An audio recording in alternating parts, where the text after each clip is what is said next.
في أنيا جسد الله.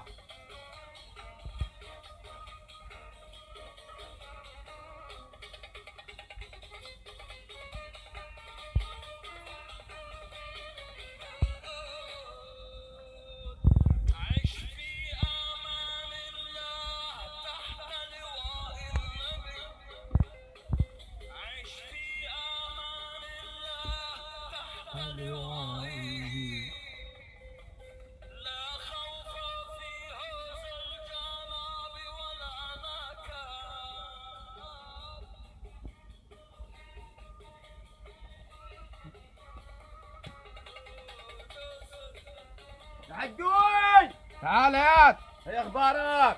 يا امل. رايق؟ كويس. ايه بتسمع دشناوي؟ الشيخ امين الدشناوي. الله اكبر، بالصلاة على النبي. ايه ضلك عملت لي في اصبر، قول ايه عايز؟ انا جيتك، انا معاد النهارده الجمعيه عايز اقبضها يا عمدوي، جمعيتي. فلوس الجمعيه بكره. انت قلت لي النهارده اخر معاد. خلاص بكره هديها لك فلوس الجمعيه. يا عمدوي انا معذور والله. بس هقول لك على حاجه، قول. اوعى تقول لمرتك قبضت فلوس جمعيه. ليه؟ عارف لو قلت لها قبضت فلوس الجمعيه تاني يوم هتقول لك حلق يتكسر، الحلق اتكسر روح غيره لي، هتضحك عليك. طب ما هي عارفه انا داخل معاك في جمعيه يا عمدوي. خلاص قول لها ما خدتهاش الشهر جاي. مع الحريم مشكلتها اول ما تعرف جوزها معاه قرشين تخترع لها حاجه. كلامك صح والله يا حجوي. امال ايه الطلاق كتر. الطلاق ليه كتر؟ من كده. من الحاجات دي صح. ضلك الستات همها وهم الذهب. الذهب صح. اول ما تشوف معاك قرشين تقول لك حلق يتكسر. هات لي غويشه. هي ما قالت لي اروح جيب الجميع عشان تجيب لي خاتم، قال بكره. روح هات لها خاتم. اجيب لها من وين؟ انا محتاجها الفلوس يا عمدو في حاجه ثاني. طيب يا عم هات لك جاموسه ربيها والله. يا عزم عامل لي مشروع كذا ثاني يا عمي، مش فايق للذهب. امال ايه نوبي الطلاق كتر؟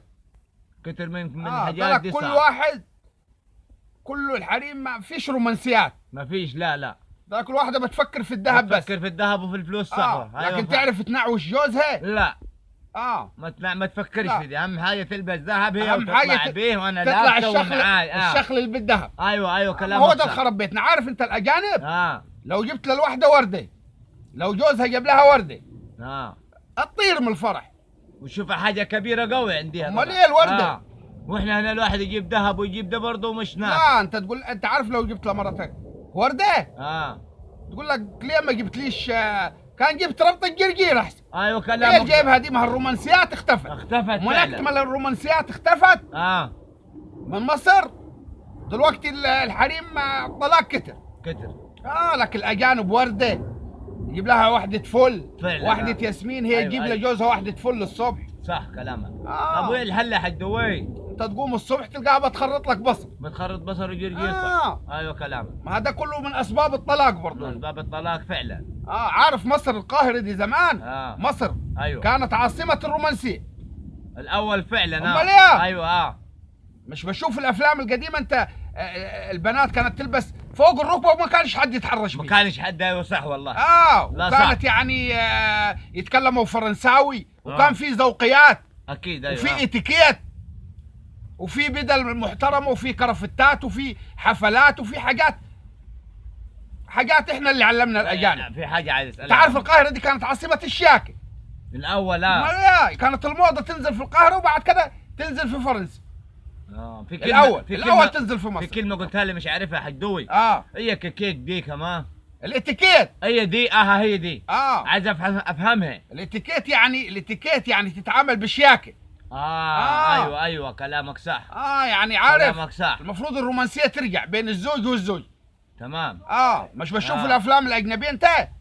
ايوه بشوف فعلا صح. يكون الراجل بيسمع مباراة كولر اجنبي ومرته لازقه فيه. هذيك صح. قاعده جنبه لازقه فيه وحاطه برفان. صح. لكن احنا الواحد انت لا انت تكون بتسمع الماتش وتقول لها اعملي لي كوبايه شاي تقول لك الشاي خلص وتكشر وتزعق والسكر ما فيش. وعلى الصبح اول ما تصحى يا عمدو تقول لك بدل ما تقول لك صباح الخير تقول لك خلي لي فلوس. على الريق تقولها لها. ملكت ما حصلت الكلام ده، الرومانسيات ضاعت، الطلاق شغال. تعال يا مصطفى جاي يعني. هاجا كمان دي هذا كل يوم كمان يعني تقول ماخذ نادية يعني مش عارف ماخذ نبيل عبيد يا اخوي. تعال عاوز هو عارف يا مالك قاعد الشيخ كيف ادوي من ورا الرجال وجعتني من مشيه. تعال مصطفى قاعدين هنا.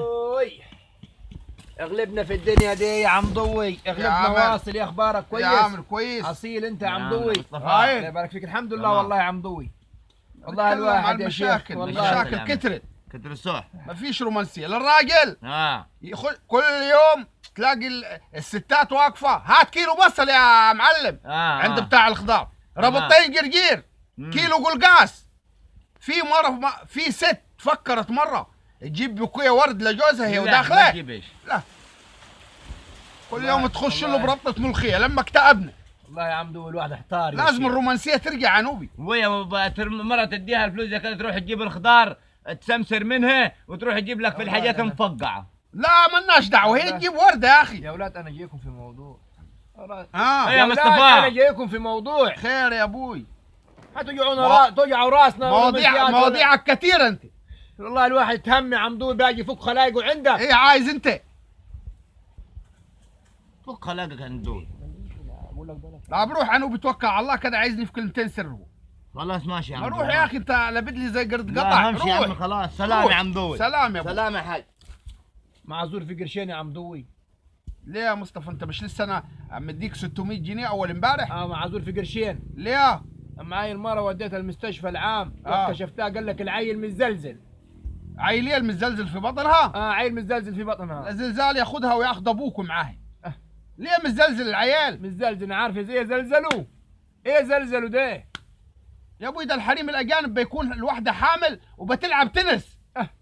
قال ده الزلزل. واحنا الواحده من اول ما يحصل حمل عندها لغايه لما تولد نايمه على السرير.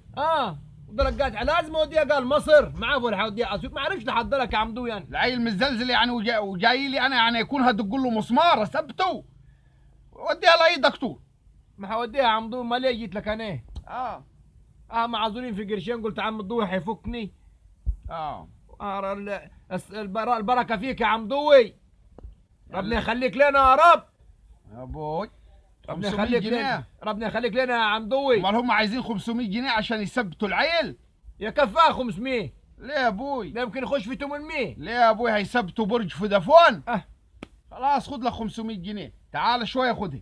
مديها له لك يا عم ضوي. ما اديها لك بعد ساعه، انا قاعد في الزرع من الفلوس في البيت. انا مش حته قالت لي هناك قاعد خلاص الله يقطع مش حته. خلاص هديك 500 جنيه. خلاص يلا توكل على الله. الله يديك الصحه يا عم ضوي. ربنا يخليك لنا يا رب. ربنا يخليك لنا. استعجل على الخلفه قوي يا اخوي. هتجيب عبد الله السعيد يلعب في